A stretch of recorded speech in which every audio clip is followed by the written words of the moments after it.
All right.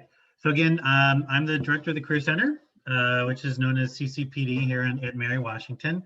You can see that our mission here is to help students kind of transition from college to career and get prepared for the dynamic world of work. I will tell you guys that I'm a big fan of the liberal arts. I think the liberal arts are the best kind of way to prepare yourself for the world after college and even during college for sure.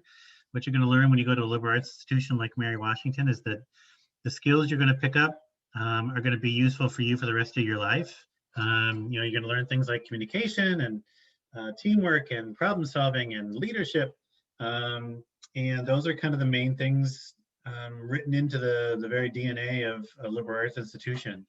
A lot of people call those soft skills. I like to call those success skills. I think soft skills kind of makes them sound bad, but or not as powerful, but they are.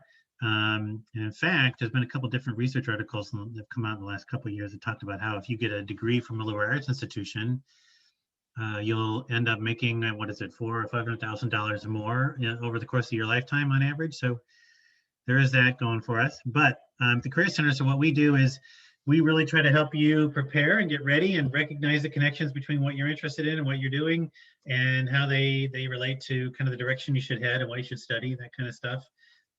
We have kind of general outline of what you're going to be doing or what we suggest that you do or think about while you're in school, your first year.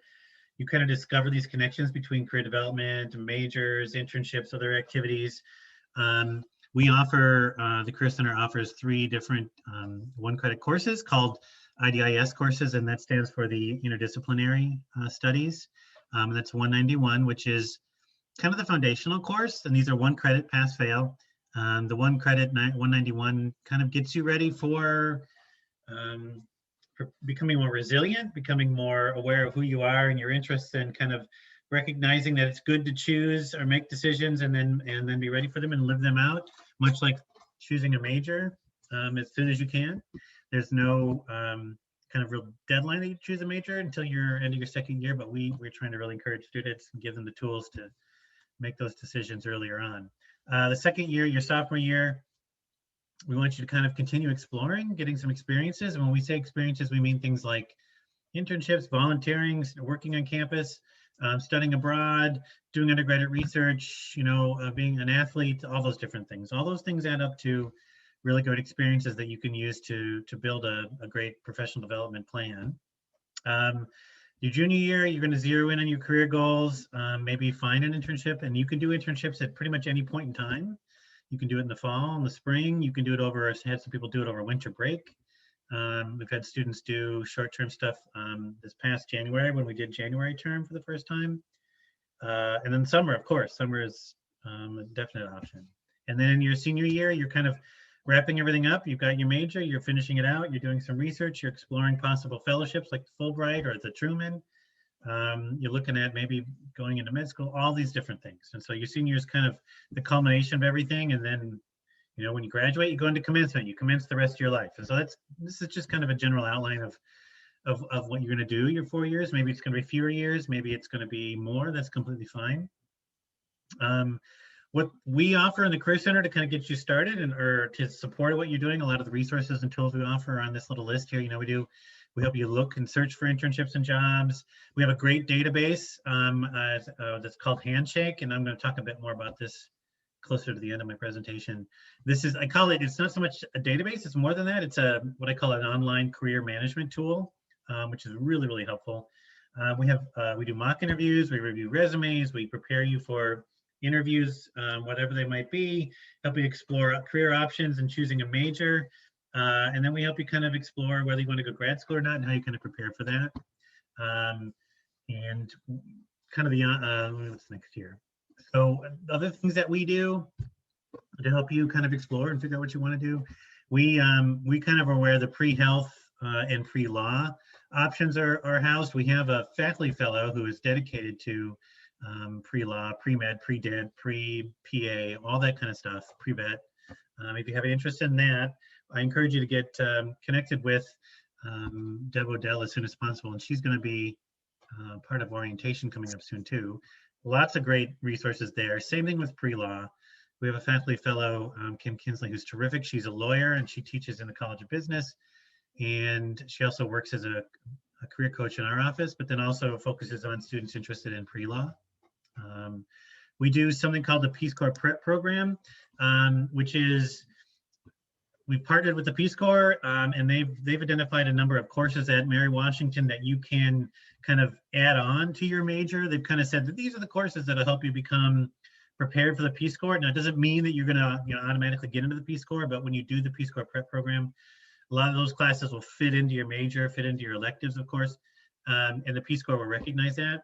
We also do a lot of recruiting with the Peace Corps, and so they come to campus quite a bit. We've had a lot of Mary Wash alumni go into the Peace Corps, which is terrific. I think we're top 10 in terms of schools our size that have every year have in terms of the number of Peace Corps volunteers that are chosen. This past year, of course, not so much, but we're going to go right back to being successful in that here this next year. I mentioned the IDAS courses, Designing Your Life and Liberal Arts. That's the 191 course I mentioned. We have developed that into focusing on the design thinking methodology. So kind of designing your life. If you look that book up, you'll see it. It's a great book. Any interest in this book, I would highly encourage you to check it out. Designing Your Life. Again, we teach the class solely based on this. It's a wonderful way to kind of have a bias towards action and reframe the way you look at things and recognize that we all are going to make mistakes and learn from them. And so that's kind of setting the basis for everything else you're going to do. IDIS 193, which is the second one listed here, is really going to kind of give you the nuts and bolts of, okay, so now I got to do a resume. Now I got to do a cover letter. I should be doing networking. How do I do that? How do I really know where I want to go, what I want to do? And that's what that class is going to do. The third class, IDIS 195, the life and career after UMW, is going to, okay, so now we've got to find that position. We got to find that job. So that's not the end of things. So I find a job, I got to find a place to live. I got to find a budget. What does it mean to take money out of my payroll? All those types of things. That's what the third class is. We have a fair number of students who take all three, but you don't have to. A lot of people really find these classes really very helpful. We do a lot of support around internships, In fact, one of the newer kind of initiatives that we started actually last week, beginning this summer, we are offering a 0 credit academic internship. And what that means is if you do an internship over the summer, let's say, and you want to do it for credit, or the employer requires you to have it appear in your transcript, do it for credit, you can do it for 0 credits and it won't cost you anything. So right now, if a student does an internship for credit 1, 2, or 3 over the summer, you got to pay tuition for that. But in the fall and spring, you can do one for credit, and it just kind of is part of your tuition that you pay every semester, unless you go beyond 18 credits, and then it costs you a little extra. But so internships are an amazing experience, whether they're long-term, short-term, what have you. It's a great way to test out your field of interest. One of the most important things that you may learn from an internship is that you don't want to do that kind of work, which is terrific. Obviously, you get the chance to build your skill set, your knowledge, build a network of professional contacts, learn to manage lots of responsibilities at once. And then many of you are going to have an experiential learning requirement that's part of your major. Internships are a great way to do that. They are not the only way to gain experience. As one of you asked about, working on campus, being a student employee is an amazing way to gain really good experience on campus. Not many people know it, but up to like almost a half of the entire workforce for the University of Mary Washington are student employees. And that includes faculty, which I found really interesting when I discovered it, but student employees are critical and they work at every level of the university. I mean, we've got people doing some really high-tech, high-skilled work, all the way down to, working in the ground school, which is terrific. It's a great experience, working in food service, whatever. So I would highly encourage you to consider that.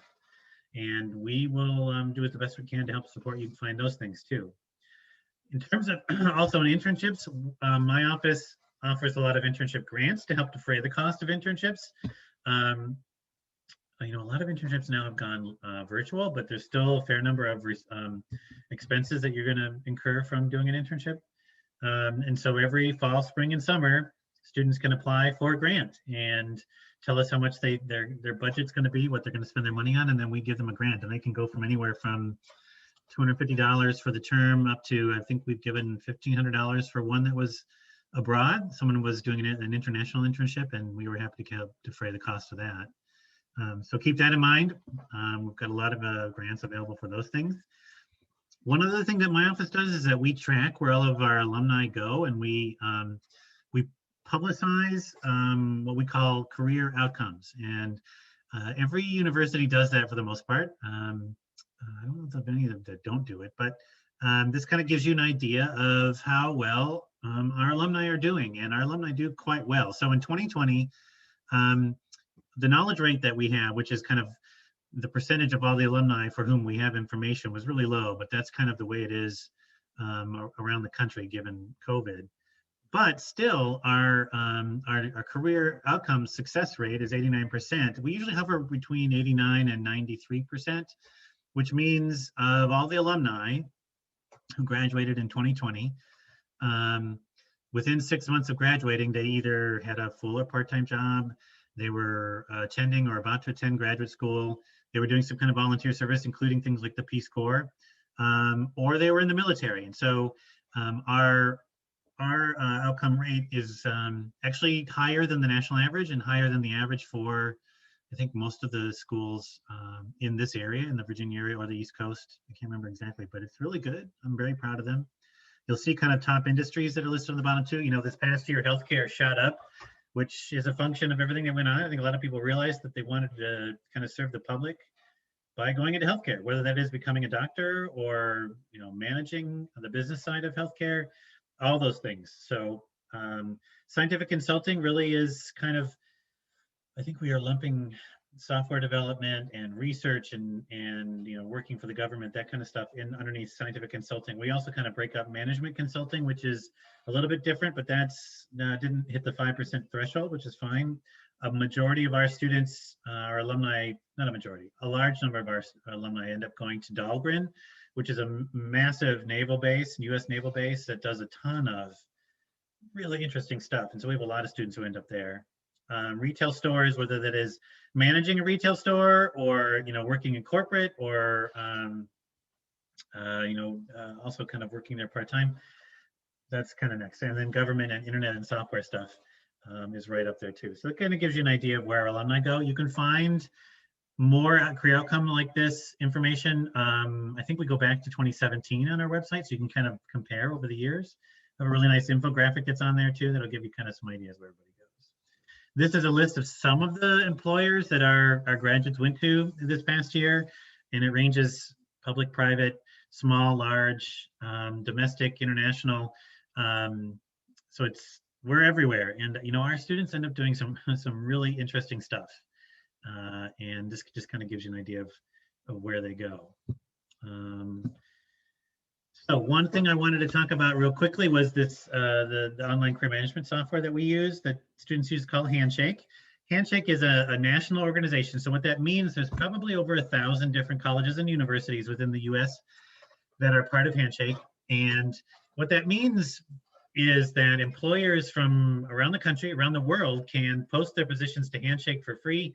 And they can say, yes, I want all these different schools to see this opportunity. You know, on average, I think we have to approve all the jobs and internships that are about to be posted to Handshake for us, for Mary Wash. I think on a daily basis, we're approving at least 200, 250, depending upon the time of year. So there are literally thousands upon thousands of opportunities listed in Handshake.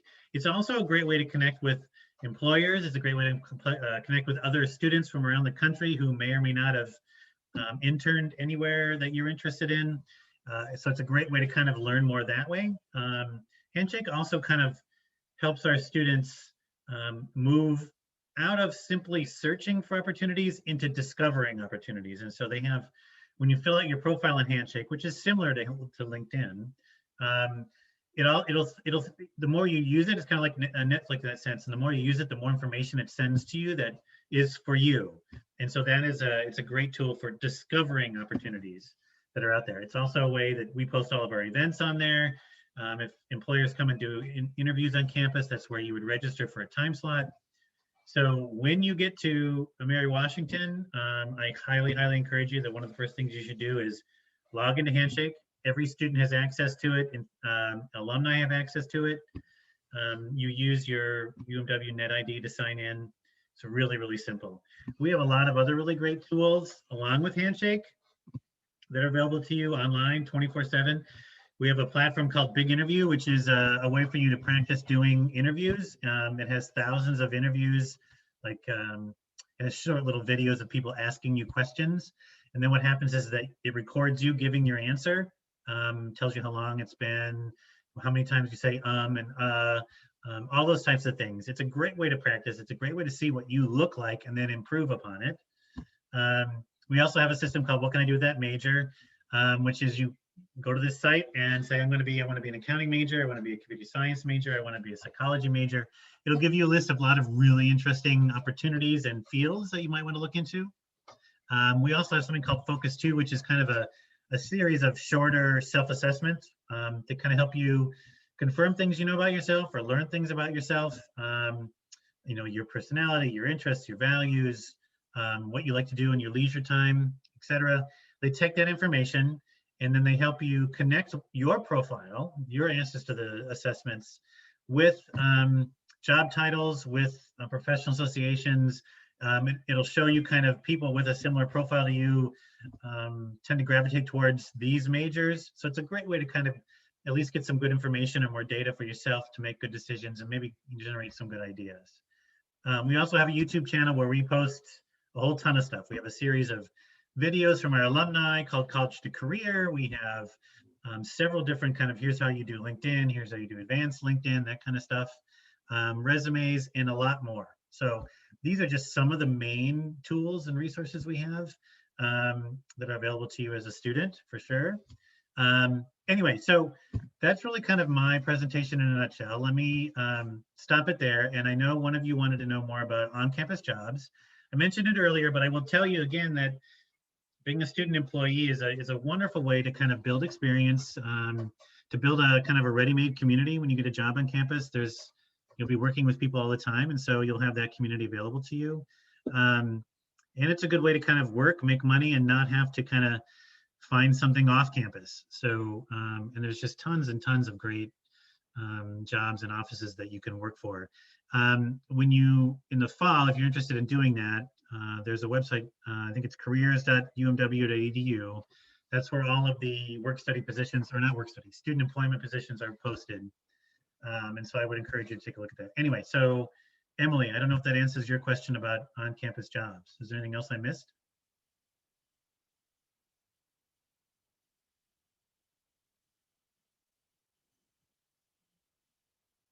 Great, thanks, Emily. All right, so LT, you were curious about job fairs.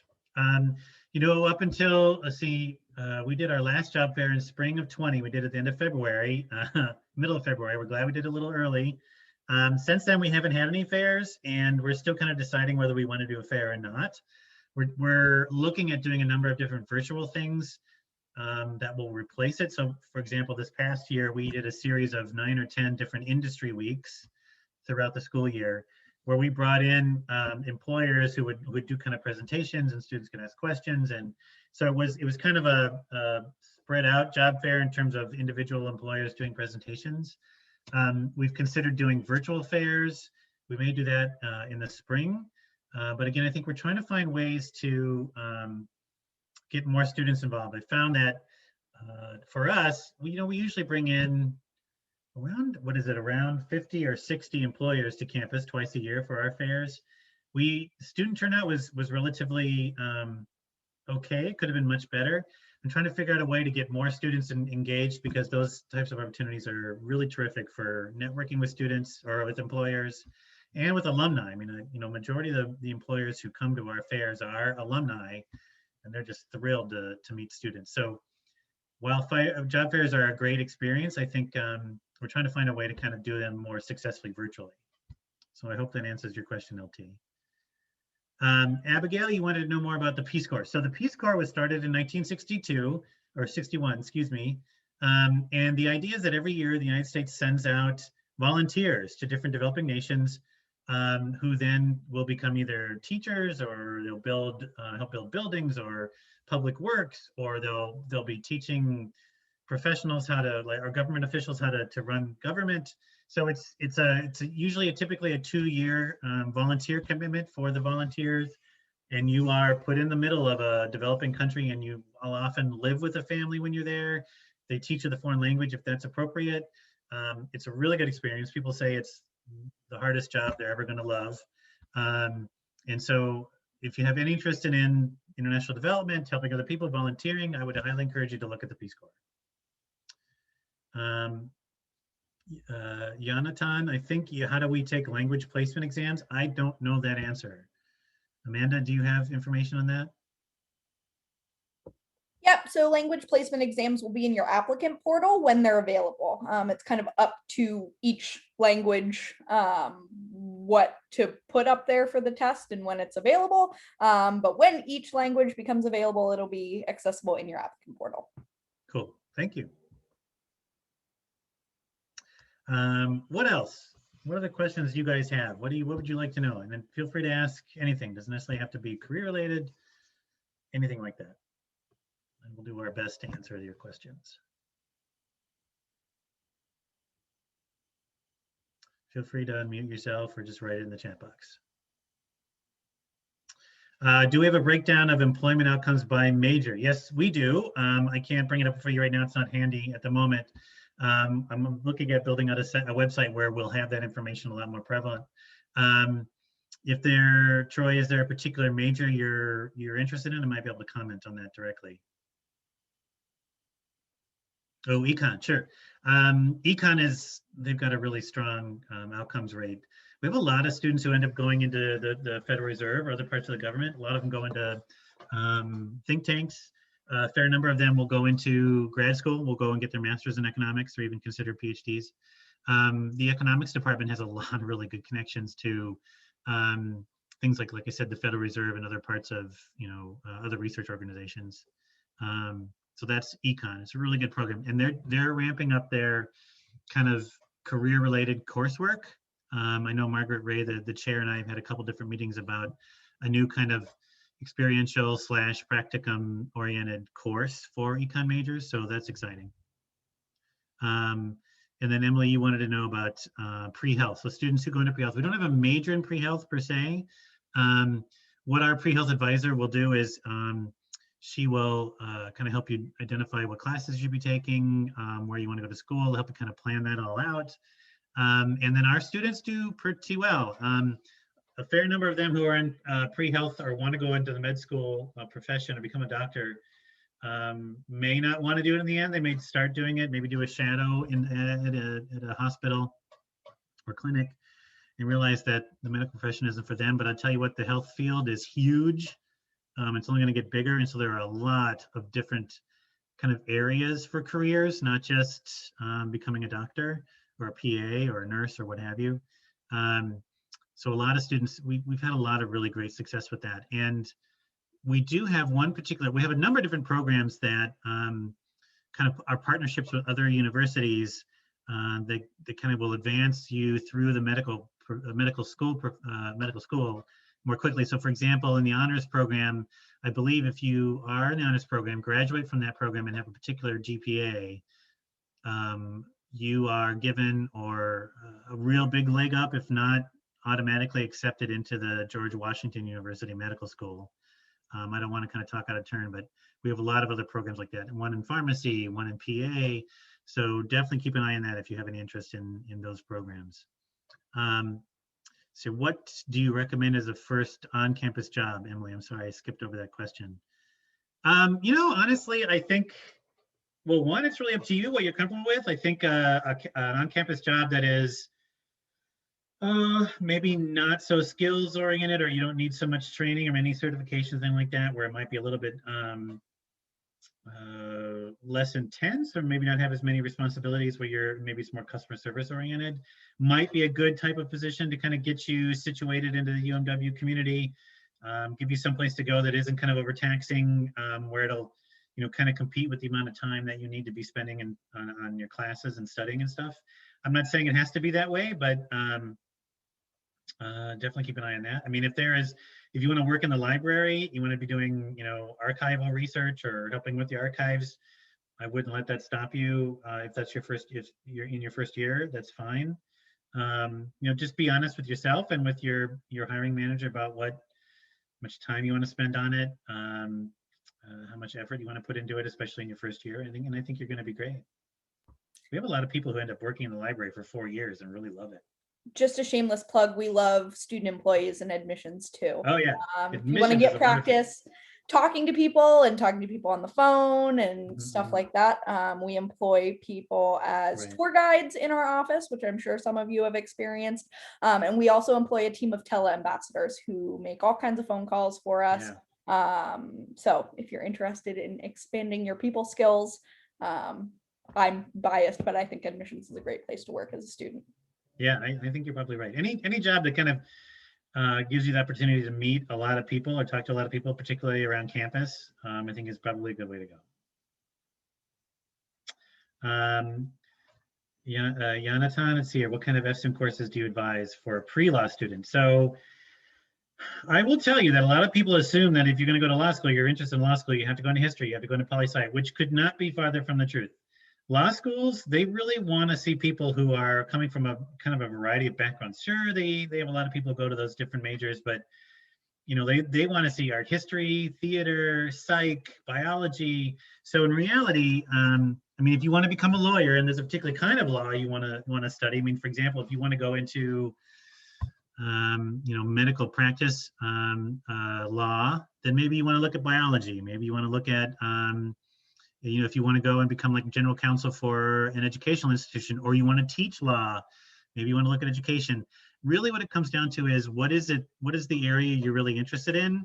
You can major in, I believe our classics and philosophy department, they have a major that is kind of focused on law, pre-law. And again, just like pre-med, we don't have a pre-law major per se, but we do have a major that is kind of flavored that way, so to speak. But at the same time, I think I've seen people come out of here with a major in any number of things, and they've gone on and had a really wonderful time in law school. So that's what I would suggest that you do. Focus on what it is that you're most interested in, which is what I would suggest everybody do. When you think about why you make a decision to go to a particular university, for example, if you can decide to come to Mary Washington, there are reasons for you. There's some kind of pull. There's some kind of reason you've done it. That's kind of similar to exploring what it is that you want to study, like a major first, and then what you want to do when you finish. It's like, what are these kind of criteria I'm using to make those decisions? And that's one of the things we do in this class that'll help you kind of make the decisions too. So anyway, I hope that kind of gets at what you were asking about.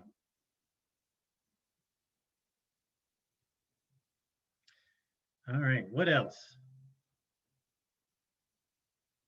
I'm happy to answer pretty much anything.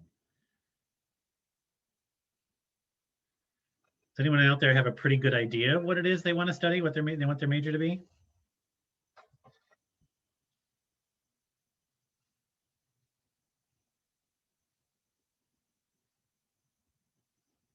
Which is fine. I honestly, pharmacy. Okay, Emily, good. Yeah, then you might want to look at that. The program that we have, the partnership we have with it. Is it the Shenandoah Pharmacy? Which program Yes, is it's the 3 and 4 program with Shenandoah. So you would do 3 years with Mary Washington and 4 years with Shenandoah. Right. Same thing with GW. If you wanted to do that too, I'm sure that you probably could. Communication arts, good. That's wonderful. Do a lot of stuff with that. Oh my gosh. I'm going to tell you guys, a vast majority of people in this country majored in something that has absolutely nothing to do with what they're doing with their lives right now. So as an example, I was a social science major who wanted to be a high school teacher. And when I got out and did my student teaching, I did not enjoy it at all. And over time, I just kind of moved in this direction. I moved in the direction that felt right to me, and I ended up here, and this is where I'm supposed to be. So when you're thinking about what it is you want to study, I'll kind of beat this to death, is focus on what it is that you're interested in. If you start doing biology and think you want to go to med school and you just hate it and you can't get good grades, pay attention to these things. Your body will tell you when something feels right or it doesn't. So pay attention to that. If you feel like you're trying to put a square peg into a round hole, you probably are. Right, exactly. I did 3/4 of a neuroscience degree and then graduated with a bachelor's in anthropology. See, there you go. went to graduate school, got my master's in higher ed, and this is what I do now. And just never look back. Yeah. Nope. And that's the way it should be done. Yanatas, yeah, to law school, and I haven't decided which kind of law. Okay, that's fine. That's completely fine. You know, you guys are 18, 19 years old, 17 years old, whatever. I mean, you're the only thing that you've really done besides, you know, being a kid and being a teenager is you've gone to school. And so now when you come to college, part of that experience is having new experiences, meeting new people, having your kind of assumptions and biases challenged. It's going to be stressful, but it's going to be an amazing experience. And you don't need to know, or you don't need to have all the answers right away. In fact, you're never going to have all the answers. So focus on what it is that feels right to you. And I always encourage students to take classes and things they've never heard of before, because sometimes you do that and you take a class and all of a sudden everything makes sense. And you're like, I want to study this because it doesn't feel like work. Right, exactly. And that's actually one of the reasons why I suggest to first year students that at the end of their first year, they have if they don't declare a major, they have a pretty good idea, because, okay, so you have an idea, take a class in that major and try it out. If it doesn't work out and you switch completely and it's a completely different discipline, you can always use it as an elective. But the longer you take to kind of choose your major, the less kind of runway you have to do those kinds of things. Not that it's going to be the end of the world if you change your mind when you're a junior or even a senior. It's just try things out. Give it a shot.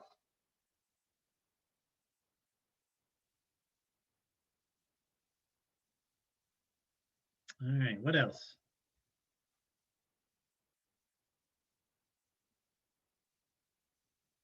I will tell you guys too that while you're thinking about questions, if I had my way completely, I would eliminate the word career, at least from our title, if not just generally speaking, because I think career kind of scares a lot of people, especially when you're first starting college and when you're about to graduate from college for sure, because it kind of implies that there's certain expectations, right? That you have to have everything figured out. And that couldn't be farther from the truth. And the problem, one of the challenges for us is that I think a lot of students are, for lack of a better word, afraid to kind of come into the Career Center. I've had, over my years of working in this field, I've had a lot of students say to me, well, I would have come in sooner, but I didn't think my resume was ready. Well, that's our job. That's one of the things that we do, is we want to be here to help nurture you and help you kind of feel like you know what you're doing, and give you the skills and knowledge and training that's going to get you where you want to go, or at least explore where you want to go. So come in and see us, talk to us. I mean, you can't come and see us right now, or virtual, but you can see us virtually. And come and talk to us. We talk a lot about a lot of stuff that aren't, a lot of things that just aren't career related, but are just life related. And we like to have those conversations too. And if there's a particular employer you want to kind of connect to, we can probably help you do that too.